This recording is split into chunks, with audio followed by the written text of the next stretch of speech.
Alors, notre question c'est, y a-t-il une vie après la mort? Our question is there life after death?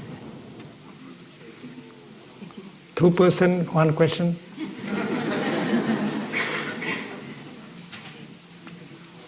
Life is always with death at the same time. Not before, not only before.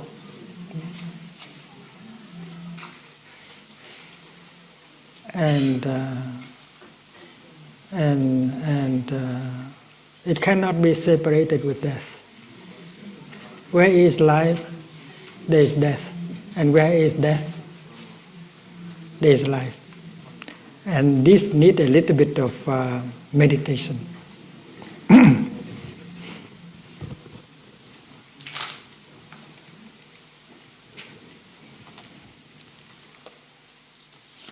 In Buddhism, we speak of interbeing. Interbeing. It means that you cannot be by yourself alone.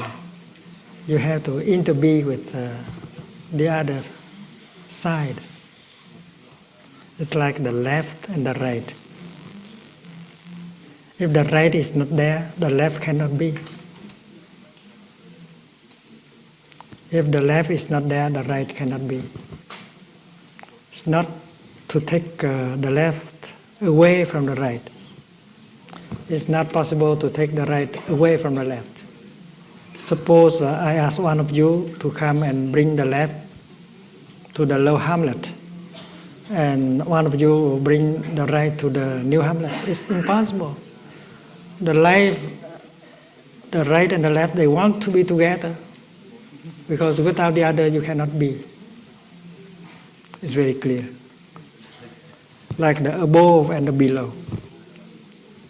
The above cannot be there if there is no below. And that is what in Buddhism we call interbeing and that at. They have to be there at the same time. So when God say, let the light be, and the light said, well, I have to wait. My God, I have to wait. What are you waiting? What you are waiting?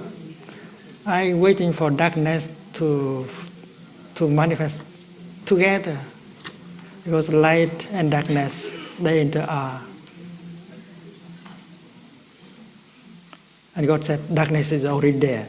And I said, in that case, I'm already there.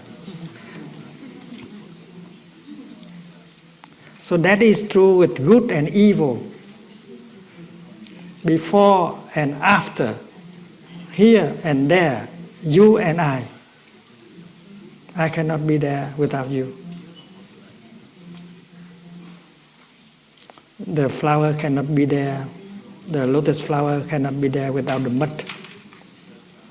Without the mud, there is no lotus possible.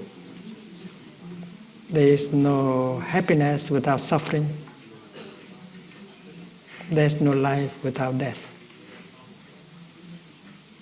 And when a biologist observes the body of a human being,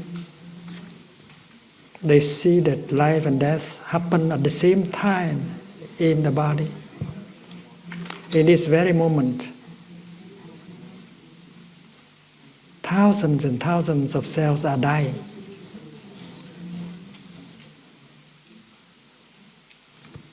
When you scratch like this, many cells, many dry cells fall down. They have died. And many cells die every moment of our daily life. And because you are so busy, you don't notice that you are dying. If they die, you are dying. You think that you don't die yet. You have to wait 50 or 70 years later in order to die. That's not true. That is not down on the road. That is right here and right now. So la mort, death is happening right in here and now, at each moment. And because of the dying of the number of cells, the birth of other cells is possible. So many cells are being born in the present moment. And we don't have the time to organize a happy birthday for them. So the fact is that scientifically speaking, you can already see birth and death happening in the present moment. And because of the dying of cells, the birth of cells is possible. Because the birth of cells is possible, the dying of cells is possible. They lean on each other to be. So you are experiencing dying and being born in every moment. Don't think you were only born on that moment.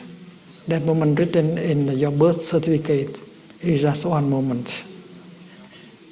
And that is not the first moment.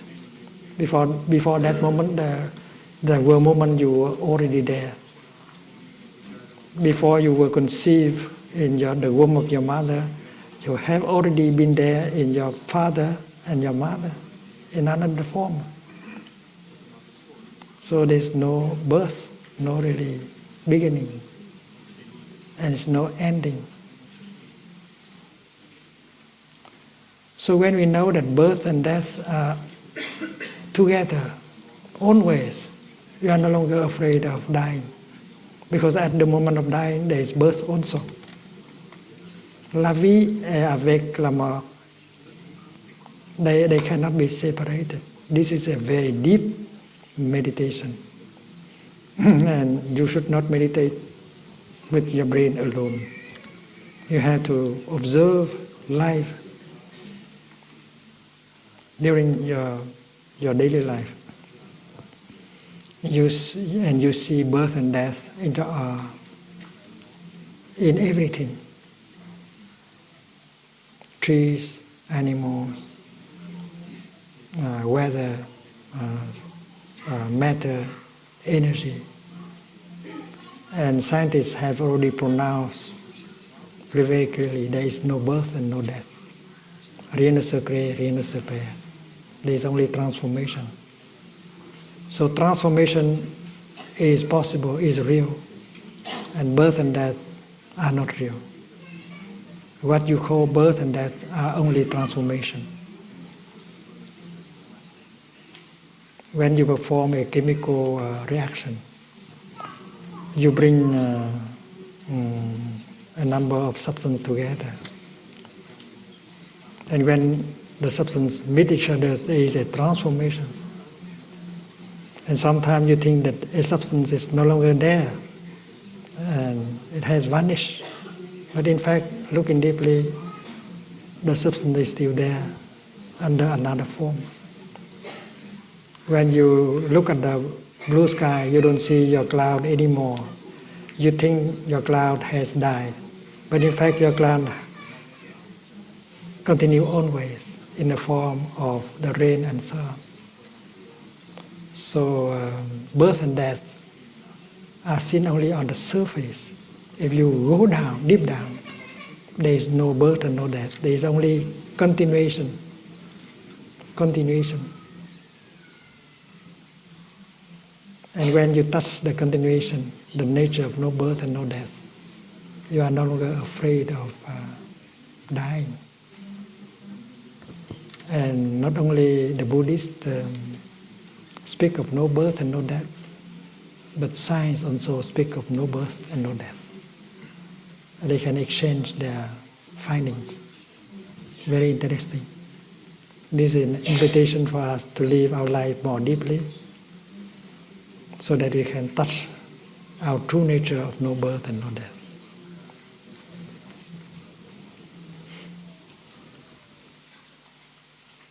And Thay's answer, I know, is only an invitation to practice. We have to live our life more mindfully with concentration so that you can be in touch deeply with what is happening. And then we have a chance to touch the true nature of reality, no birth and no death. And that is in Buddhism, we describe it in Buddhism with the term Nirvana.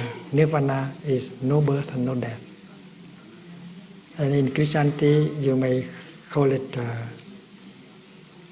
ultimate God. God is our true nature of no birth and no death. And you don't have to go to find God. God is our true nature. It's like a wave. A wave believes that she is subjected to birth and death. And every time she come up and begin to go down, she's afraid of dying. A wave is afraid of dying. But if the wave realizes that she is water, she's no longer afraid. Before going up, she is water. Going down, she is water. And after going down, she continues to be water. There's no death.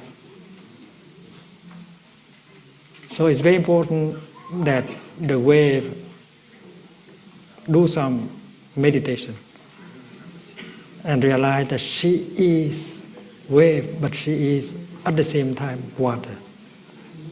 And when she knows she is water, she is no longer afraid of dying. She feels wonderful going up, she feels wonderful going down. She is free from fear. And our cloud is also like that. They are not afraid of dying. They know that if they are not a cloud, there can be something else equally beautiful, like the rain or the snow.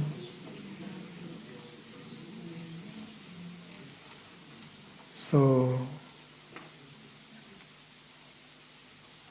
the wave does not go and look for water.